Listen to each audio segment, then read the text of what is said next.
See this box? It's just a regular cardboard box, but you can store all sorts of things in it. They're especially useful for when you're moving to a new house and have a lot of things to pack. Boxes are mainly for storing things. But when you pack, you want to stay organized, so you know which things go into which boxes. You might put your toys in one box and your books in another. You want to separate the kitchen stuff from the living room stuff.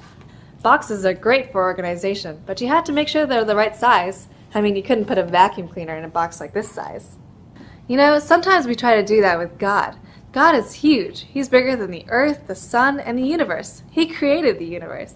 Our minds can't even fathom how God does what he does. He's all-powerful. He's everywhere at once.